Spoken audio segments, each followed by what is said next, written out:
This morning, I want to talk about the rest of the year. But I actually want to talk about the rest of the year that you need before the rest of the year. So we often, in our practice in our church is on come Christmas Day, we have our service and then we have a downtime for rest and abiding over the end of December and up to the middle of January. We don't have any formal activities in the life of the church. And we think that's really important because we think it's important to live a rhythm of work and rest in our life with God and as God's community. But unfortunately, just because we're focused on Christmas, although we set aside the time, we don't necessarily set aside the time to explain it or to press into it from a teaching perspective. And so that's what I want to do today. Because some of us will have been really rested over the last few weeks. And some of us will not have been very rested at all. Some of us might felt like we were rested physically, but haven't been rested mentally or emotionally at all. Others of us might think, well, I'm feeling rested mentally and emotionally, I've disconnected from work or school or whatever, but I'm still really tired physically. And unfortunately, I can't be like Bob Hawke and suggest you have the next few days off without any consequence. And so I'm not talking to you today about having another holiday for the next days or weeks, but I am talking about how do we enter into rest with God. And for those of you who are feeling that you don't have the energy for the year, well, it'll be obvious to you. For those of you who are feeling like, yeah, well, I'm up and at it, I'm excited for the year, well, that might be true. You might have high energy levels of your own. But the question is, how high are your God energy levels?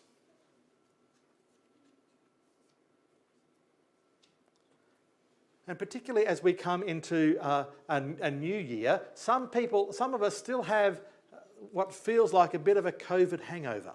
Maybe you're not quite as used to gathering with people and having them over to your place as you're used to. Or maybe you're still a bit uncertain about things because we've had so many years of you start something and then you've gone into lockdown and you can't continue it. Or maybe relationships have changed or whatever else. Maybe there's a sense of a bit of a COVID hangover for you and you can't necessarily quite put your finger on it. Or maybe you've gone through some other changes and circumstances in your life and actually it's been a challenge or it's been tiring or whatever. There are many reasons that we need to come to rest in God. For some of us, really obvious, and for others of us, less obvious, but we all need it. And I'm going to read the well-known passage from Matthew chapter 11, from verse 28.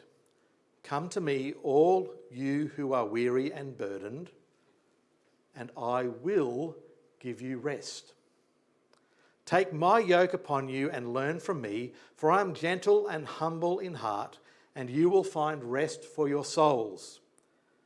For my yoke is easy and my burden is light. And we need to live into the truth of these verses more than we have. We need to live into the truth of these verses in fresh ways. And I want to unpack a few things that might be barriers to us for that. And the first one is the idea that, no, I don't need to do that. I don't need to press into God and to connect with God's rest because I'm going along fine. Because I'm independent. And our culture really values the mirage of independence. But Jesus didn't. I was listening to the audio version of John's Gospel as I was driving around last week, and it struck me as I listened to the whole of John's Gospel over the course of an hour and a half or something, how dependent on the Father Jesus was. Here he is, he's the Son of God, he's the King of the universe, and yet in his ordinary, everyday human life, he lived in utter dependence on his Father. He said, I only did what I saw the Father doing, I only said what I heard the Father saying. Now, it wasn't like Jesus was passive. He was very active. And it wasn't like Jesus wasn't fruitful and good things didn't happen. He had incredible things happen. But in the midst of all that, it didn't come from a place of independence. It came from a place of deep dependence. And even those of us who like to glory in our independence need to be reminded that, hey, you're actually really dependent on Melbourne water or Yarra Valley water. You know, if they went away, you would soon be really thirsty. Or if their treatment plant stopped working, you might be really sick. And if suddenly just a few people in the transport industry got sick and couldn't transport food from farms to supermarkets, you would be, again, like we did during COVID, discover that independence is actually a mirage. And the Christian life is about deep dependence. Not becoming a robot, not becoming a nothing, but living your life drawing on the life of God. Whether or not you think you need it or not. And so the first thing we need to recognise is that independence is a myth. The second thing we need to really wrestle with is, do we actually think that God is the person we should go to when we have a lack of rest? Or do we think that when we're feeling a lack of rest that we should go to Netflix or to Cadston for some retail therapy or to a beach? Now, so I'm really, for me, I've been working in a church all day, working for God, preparing a sermon, talking to people or whatever else. At the end of my busy day when I'm drained or whatever, do I think actually the God that I've been serving all day is actually the God I should go to for rest? Do I, deep in my core, have a conviction that God is the best person to go to for rest? There's a verse in Hebrews that says, anyone who comes to God must believe that he exists and rewards those who diligently seek him. Well, I think we can extend that to say anyone who wants rest from God must believe that he is the expert on rest. And he gives rest to those who come to him. Because so often, when we want rest, we look for distraction. But not rest. Not restoration. The Lord is my shepherd, I lack nothing. He makes me lie down in green pastures. He leads me beside quiet waters. He restores my soul. And coming to God for rest is something that we need to learn to do, and that we need to learn to do better. We need to practice it so that our default becomes, when I'm mentally frazzled, when my soul is disturbed, when whatever's happening, my first port of call is God. Because God is the expert on rest. I mean, God for God's people said, you actually, one day a week, you need a day of rest. And if you don't take it, you're going to get in trouble. And more than that, you need times of festivals several times a year where you come together and you have rest together and with me and with your other people. And we looked at some of that last week. In the Gospels, in a number of different occasions, Jesus says that if you as parents know how to give good gifts to your children, how much more does your Heavenly Father? And so Jesus takes us, you look around and see someone who's a good parent. Well, multiply that by 10, multiply that by 100. God's even better parent than that.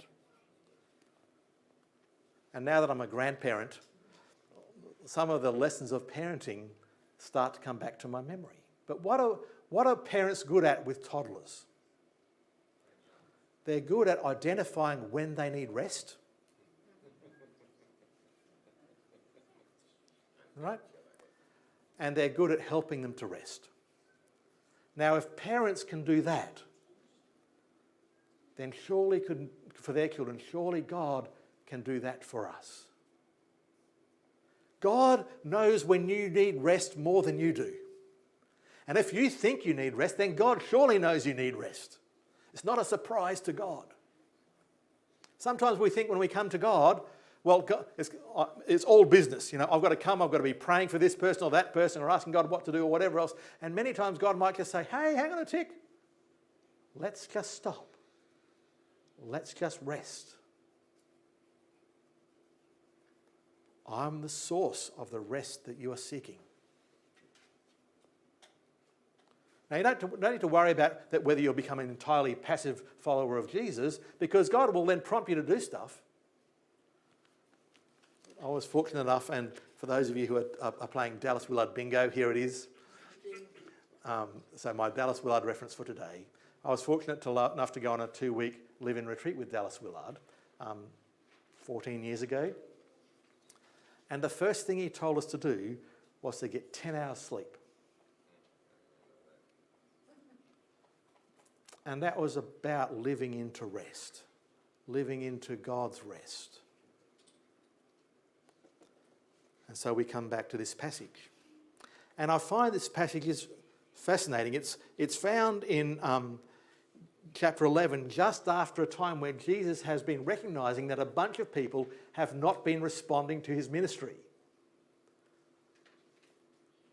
But on the other hand, a few nobodies have.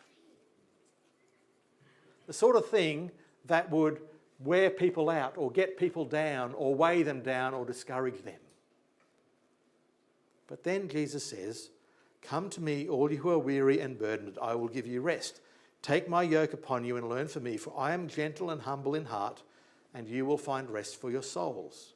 For my yoke is easy and my burden is light." And like Dallas Willard, ding, ding, ding, says if you're trying to find one word to describe Jesus, it's relaxed. Just try that. Read through the Gospels and try it on. Jesus was in the hometown in Nazareth, and it was going so badly that everyone wanted to stone him and kill him. And it just says he calmly, it doesn't say calmly, but it just says he walked through the people and left. And so it's not, Jesus was relaxed. It doesn't mean he didn't have stressful things going on around him. And see, that's the thing, isn't it? So often we think, my rest is determined by and dependent on my circumstances, over which you have no control. And sometimes we can think, well, I want God to arrange everybody else so that I'm restful. Well, God won't do that, because that just builds narcissism and self-centeredness. God will and does change circumstances, and the Psalms are full of people crying out to God for relief from their enemies and all those sorts of things, and we should do that as well. But if we think that our rest is determined on our external circumstances being made perfect, then that's never going to happen.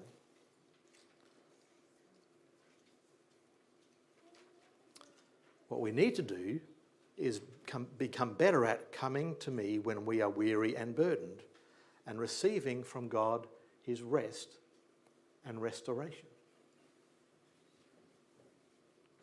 But here's the thing.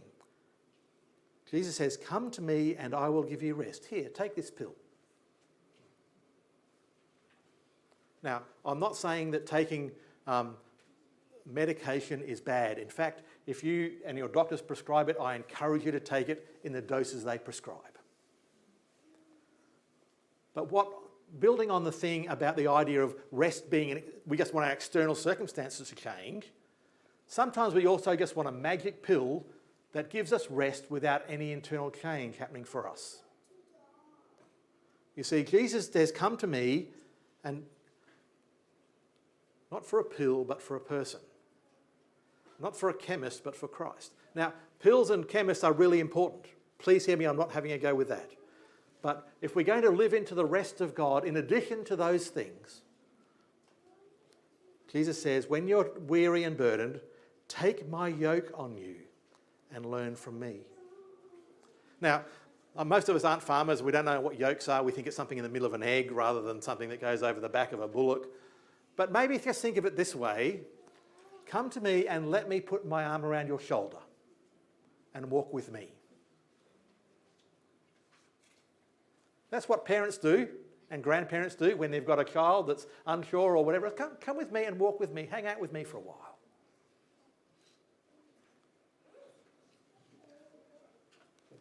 And I think it's Eugene Peterson and says, come to me and learn the unhurried rhythms of grace. So when I come to Jesus looking for rest, I've got to come with a learning attitude. Not with a prescription, but just with an ear. And God might whisper to you, hey, I am actually a reliable Heavenly Father. That might be the thing you need to hear. Or it may be God says, you've got this fear or this shame or this guilt that you need to let go of. Because in the cross, I've dealt with your fear, shame and guilt. Well, maybe God will say, actually, you've got this wrong idea about me. That needs to change. Or you've got this wrong priority. Or you're trying to do things in your own strength rather than my strength. And so we come to the person of Christ. And we can say, what have you got for me now? And for, you might hear a testimony of someone say, yeah, well, I was tired and weary and I came to God and then God spoke to me about X, Y, and Z and it was all really amazing and all really detailed. And you think, well, that never happens for me.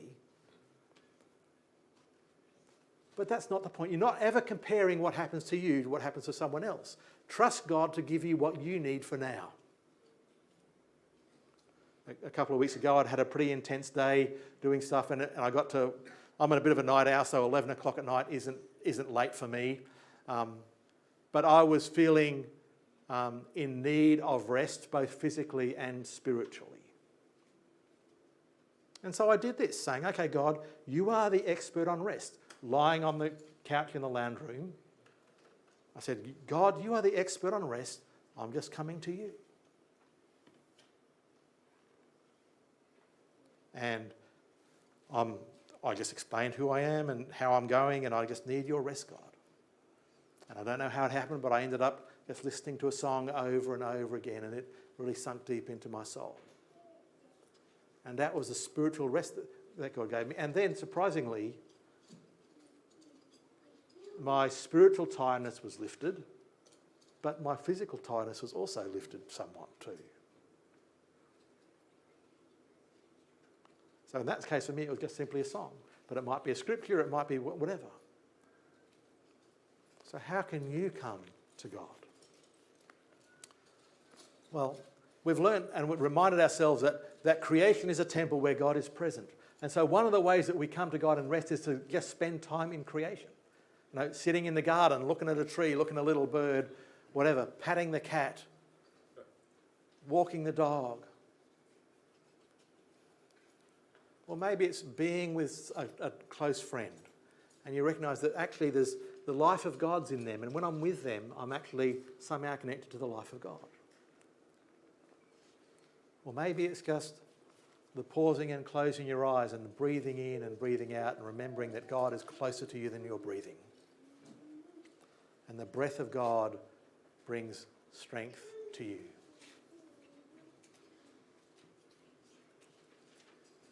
So you might like to think, as we draw to a close, how are you going to come to Jesus to find rest for your soul today? Because in a few weeks' time, we're going to be beginning to think about what are the things that God's calling us to do. And Paul was really clear about this. In 1 Colossians, and in chapter 1, he was really clear about the task that God had given him to do, but he said he would do it with all the energy that God provides. So at the beginning of this year, we're not just asking, what is God calling us to do, but what is God giving us energy to do? And you might already have energy for X, Y, and Z, which are your things, and that's great for that. But what is the thing that God's actually saying, I'm giving you energy for this?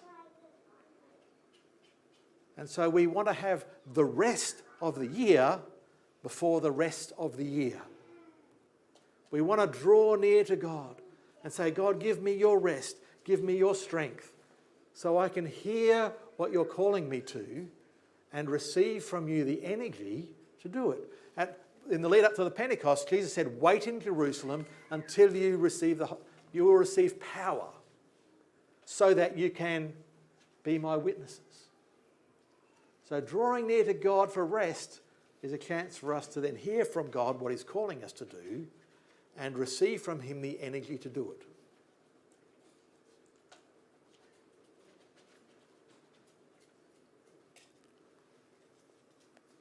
And so that's what I'm going to encourage you to do numbers of times over the next couple of weeks. Not coming to God with any agenda other than, God, I'm coming to you to learn and learn from you about rest and receive from you your rest. You might like to program times into your calendar. You might like to do it when you're going for a walk or a drive. You might like to do it when you wake up or when you go to sleep. But be deliberate about coming to God and receiving his rest. And we're going to invite the music team to come up, and we're going to sing the song that we sang last week, For my waking breath, for my daily bread, I depend on you. You are the way, the truth, and the life. You are the well that never runs dry. Draw me close and teach me to abide. And so you can use this song as a prayer, saying, God, I want to come to you. I want to learn to abide in you. I want to learn a deep dependence on you, just like Jesus had a deep dependence on you, Father. And then we're going to close our service. But sometimes people can find it helpful if they have someone pray with them. And so we can have an opportunity for some prayer ministry after we've closed the service. And if you're a person who wants some prayer ministry, and we've got a few people that are lined up to pray with you, Chris and Moddy and Susie and myself, we're just going to encourage you to come over to this side of the stage over here.